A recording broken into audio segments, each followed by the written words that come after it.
It's time for your Dynasty rookie draft, and you're on the clock with one of the very first picks. Are you keeping it, or are you trading it, and for who? If you play Dynasty football, you definitely want to join us on flockfantasy.com/endgame. You can check out our exclusive Dynasty rankings, articles, and links to mock drafts, including one we just did the other day, access to our private Discord channel, bonus video streams, articles, so much more, and you get amazing content from other contributors such as Fantasy Flock Network, Fantasy Stock Exchange, and Dynasty Land. Just use promo code ENDGAME. You get 30% off any subscription right now. flockfantasy.com/endgame. All right, now it's time to take a look at some real Dynasty trades that are going down right before the NFL draft to see how some people are thinking about these picks. Let's start with the 1.1. It's really no secret, unless you're in a super flex league and you're desperate for a quarterback, and even then, you pretty much know what you're getting with the 1.1. Chris, can I assume that you're getting Bijan Robinson, no questions asked? No questions asked. Bijan Robinson in all formats. All right, so in this case, we can say this pick is this player. What is that worth to some people? Getting that running back, that could be the next franchise back. So, trade number one, we have the 1.1, aka Bijan, going for the 1.3 and the 2.3. Do you feel that that's worth moving down 2 spots to get that extra second rounder? It's close. I do like, and I talked about this if you watch my video where I talked about reasons where you might not want to take Bijan with the 101. I do like trading down to the 103 if you're going to trade out of the 101 because, you know, in a super flex league, you're locking in one of those top quarterbacks, either CJ Stroud or Bryce Young, maybe Anthony Richardson if something crazy happens in the draft, but you're locking in one of those, you know, quarterbacks. But I think you should be able to get more than the 2.03. I think you should at least be able to get like a late first or maybe even a future first. So I'm going to say it's close, but I'm sticking with the 101 here. So in this case, I will say, and this trade was made in a 2 quarterback or super flex league. That's the only way I'm doing this. If you know that running back's going first, one of the quarterbacks is going second, I can get that other quarterback. And that also assumes that you're fine with either Bryce Young or CJ Stroud, regardless of where they get drafted. Look, if you're a young team and you're just really thin at quarterback and you're sold on one of those 2 quarterbacks, again, either one, because you don't know who's going to fall to you, then I think it's doable because running backs in Dynasty, look, I know Bijan, generational talent, all that, I get it. He's still a running back, okay? I would rather kind of have my franchise in a Superflex league hinge on a quarterback, plus you can get a pretty good receiver in the second round, but that would be the only way I could do it. Now this one's interesting. Throw another running back in the mix, and again, just move down a couple spots. This really depends what you think about Tyler Algier. The 1.1 for Algier and the 1.5. Would you do this? Nah, this is a pretty easy no for me. I think even if Algier somehow survives the draft and is the guy in Atlanta, I think he's too much of a step down from Bijan Robinson. And the 105, maybe it's JSN, maybe it's Gibbs. I don't know. Too much uncertainty at the 105 for me, and Algier not enough for me. I'm definitely keeping the 101 here. I'm keeping the 1-1 here too. I like Algier, but the drop-off between him and what Bijan should be is significant. And what are you getting there in the 5th overall pick? After those first 2 quarterbacks are taken, like I mentioned, I mean, look, maybe you love Anthony Richardson, think he's going to be the answer, and you can get him at the 5, go for it. I'm not doing that. There is no one receiver that jumps out to me enough that I'll say, yeah, I'd be happy to take that guy plus Algier instead of Bijan. So I'm not doing this. I'm holding on to the 1-1. Now it gets interesting. The 1-1 for Breece Hall and DPJ. Peoples-Jones really more a depth piece here, but this all comes down to what do you think Breece Hall is going to be compared to what Bijan could be? Yeah, this is a very interesting trade. I would love to talk to the people who made this trade. Like, you know, how do you value Breece Hall versus Bijan? I've got Bijan. I mean, look, Bijan is my rookie, or is my dynasty, not even my rookie, my dynasty RB1. Breece Hall right there at number 3 for me. But Bijan has 2 healthy ACLs. Breece Hall does not at this point. And Bijan is still young. So by the time you get a healthy Breece Hall, you might have already gotten 2 great years out of Bijan. So and I do like DPJ, but like you said, he's more of a depth piece. I don't think he's enough for me. This is a very close one, but I think I'm also siding on the 101 here. To me, I'm kind of just ignoring Peoples-Jones, and this should not move the needle significantly either way. So it comes down to Bijan and Breece. And look, I love Breece Hall, but like you said, Bijan younger, not injured, and really, as far as all evaluations are concerned, should be better. So there's no reason for me to take this deal. I'm keeping the 1-1. Now you got the 1.2. It becomes a little more muddy, and especially we're talking a super flex or 2 quarterback league. So the 1.2 for the 1.4 and a second round pick next year. What do you do? I don't think so. Because the problem with the 104, even though you say, I'm only moving down 2 spots, you're going to miss out on one of the top quarterbacks more than likely. Whereas at the 102, you're pretty much getting your pick of any quarterback, assuming Bijan does go at the 101, which he probably will. So for me, even though it's only 2 spots, it feels like a big drop to me. And getting a future second here, not really enough to overcome that. I'm going to keep the 102. Yeah, to me, you're talking a future second round pick, even if it is next year. What is that really doing for your franchise? Is this something that's going to really help you that much that you say, I'll move down? Look, maybe you're not crazy about whoever there is at the 1.2, but get more is what I'm saying. I would rather do a deal where I move down maybe a couple spots lower, 5, 6, 7, and then get more in exchange. All right, I've been waiting on this one. Here we go. You got the 1.2. You're giving up also a third round pick for Tua. In a 2 quarterback or super flex league, you taking the risk. Oh man. So this basically comes down to, do you like CJ Stroud or Bryce Young better than Tua? And I do like Tua. But I don't know. This one's actually really tough. I'm sure it's going to be even more difficult for you, but I think I'm going to keep the picks here, and I'm just going to gamble on a younger rookie quarterback. Even though I do like Tua,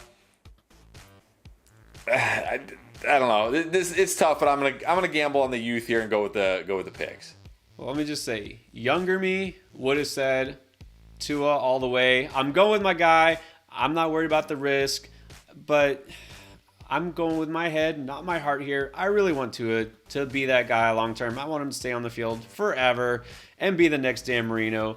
But realistically, there's too much risk in Dynasty. And look, actions, not just words. I traded away Tua in not just 1, but 2 Dynasty leagues last year.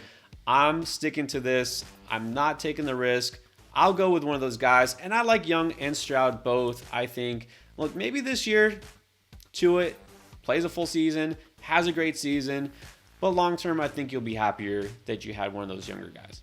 And I'm really curious about this one. Look, we saw Devonta Smith's name pop up in a few trades, and I'm curious why.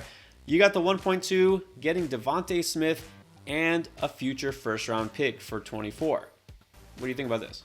I think it might be the first time I haven't taken the picks. Well, I guess there's a pick here, but I'm taking the Devonta Smith side here. I think if it was just Devonta Smith for the 102, I could make a case for the 102 if you need a quarterback and you're deep at wide receiver, but you're also getting a future first. I will gladly take Devonta Smith. He's in my top, I think I have him in my top 10, at least my top 12 Dynasty wide receiver rankings. He should only get better. You're getting that first next year, which is another great draft class. I'm taking Smith in the pick. I'm not sure why anybody would be trading away Devonta Smith right now, and much less giving up a first-round pick also. No, give me the Smith side any day. At the 1-2 or the 1-3, even the 1-4, look, is there a guy that you just completely sold on? Is there a receiver you think can replace Devonta Smith? Is there a quarterback are you absolutely sure is going to be a slam dunk? If there is, go for it. I'll take the Smith and the first-round pick. All right, now if you're with a 3rd overall pick, would you keep it, or would you rather have George Pickens and the 2.2 in a single quarterback league? Ooh, yeah, single quarterback makes it tough. If it was super flex, I'm taking that pick all day. But one QB, I mean, now you're talking about like Bijan, obviously, in the one QB is the clear-cut 101, like no doubt about it. Then you're looking at maybe like one of the wide receivers or one of the other running backs at 2. So Pickens is a gamble, but so is a guy you're probably getting at the 3. You are getting that second-round pick. I think I would gamble on Pickens and the pick, but this feels pretty close. This is close, and to me, this sort of comes down to who you like better, Pickens or Quentin Johnson. Because in a one quarterback league, I'm guessing, of course, Bijan, and then probably JSN will be the next player and receiver taken. Look, maybe there's another receiver you like better. I think Johnson makes the most sense in a dynasty league, guy who has probably the higher ceiling compared to guys like Addison and Flowers, etc. So Pickens, Johnson could be close, but you throw in that extra asset with a second round pick. I'd rather take a chance on that because I can't say as much as I do like Quentin Johnson that I'm 100% sold. And Pickens, I mean, who knows? This could be his breakout season. Now, this trade looks a little bit more like a rebuild versus a win now mode. In a Superflex or 2 QB league, would you rather have the 1-3 or a package that includes Drake London, a round 2 pick for next year, and a round 3 pick for this year? Yeah, this is one of those. This is one I think is probably a win-win, honestly. If the team with the 103, is stacked at QB, maybe they already have some young QBs, maybe they have an elite QB like a Patrick Mahomes, and then another young QB like Trevor Lawrence, and then maybe another solid quarterback, young quarterback like a Daniel Jones, or maybe an upside guy like a Kenny Pickett, and they don't feel like they need a QB, then I'm fine with the Drake London side because you're getting a good young wide receiver and you're getting some picks. But if you need the QB, I'm definitely keeping the 103. So for me, this is a win-win. I guess a push. I don't know. Look, and it's hard to grade these without knowing roster and situation and all that. Going in blind, I'll say same thing I've said. Look, the 3.10, I'm just going to pretend that's not there. That doesn't do anything to move the needle either way. And a future second-round pick, okay. So Drake London, the 1-3 in a Superflex or 2 QB league, I'm going to take the pick because the impact a guy like a Stroud or Young could have versus a receiver, as much as Drake London has that potential to be a number 1 receiver, I think the quarterback's just more valuable. So as tempting as that package may look, I'd keep the pick. And now the moment you all been waiting for, Kyle Pitts. Just what is he worth in Dynasty? Is he, in your opinion, worth the 1.3 this year and the 1.10? No way.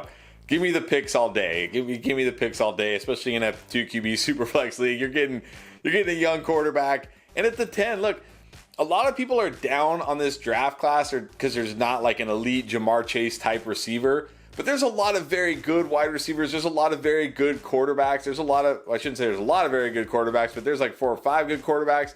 There's a lot of good running backs. This is one of those classes where there's going to be really good picks even into the second round. So for me, getting 2 first-round picks for Kyle Pitts, I'll take those picks all day. Well, this might surprise you, but no, there's no way I'm taking Kyle Pitts over these picks. Either one of them, honestly. And you know what? You just talked about it. The class for this year, we've been hearing about it for a while. You know what we've heard a lot about from analysts is that this is the best and deepest tight end class we've had in a decade. So why are you overpaying for a tight end who, like injuries, whatever, he has not proven to be this huge fantasy asset just yet. I don't see that happening this year with Desmond Ridder at quarterback. Why would we do this? Why are we still overpaying for Kyle Pitts? And when I say we, I mean not me, because I am not doing this in any way. Now, a guy I might overpay for, but let's see your take on this. The 1.4 for Cam Akers and the 1.6.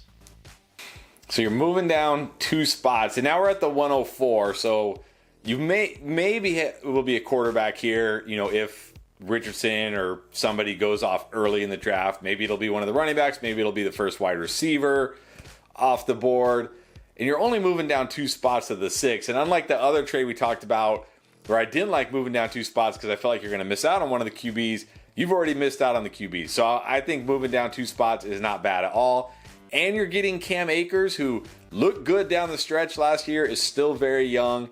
I would rather gamble on Akers and only drop 2 spots. So I'm sure I'm with you on this one. I'm taking the Akers side. I'm glad you said that. I hate when we disagree. So look, I'll do this. 2 spots. Like I said, I feel like this class, it is pretty solid at the top in terms of receivers. But is there really any kind of clear pecking order? I think most people agree that Smith and Jigba is number 1. And then you have some sort of combination of Johnston and Addison and Flowers. And I can wait. I'll take the drop in the 2 spots and add a running back who at the very worst should be an RB2 this year, maybe next year as well. And this Rams offense really should be better with Stafford back, the offensive line patched up, hopefully. So, yeah, I will give up the number 4 pick because I'm getting more back. Now, if we're doing straight pick swaps, how about this?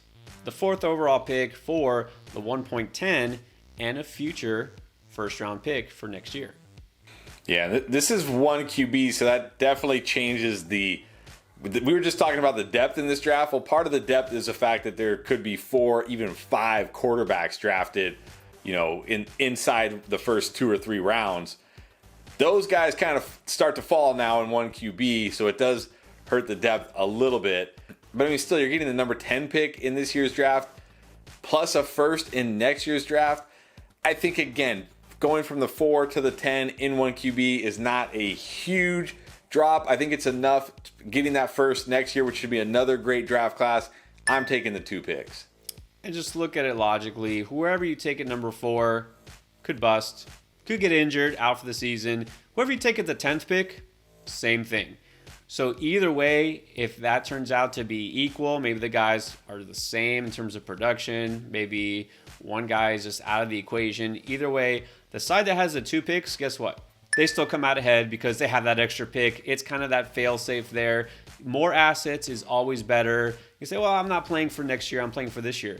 Well, then trade that pick and get something else that helps you this year. You have more assets. That's a good thing. Now, this one I know you Superflex Dynasty players are going to love. Let's talk about some young quarterbacks and throw that pick in just to make it interesting. You have the 1.4 and Jordan Love or Justin Fields. Who you got? This is tough. Because again, at the 104, there's no guarantee you're getting.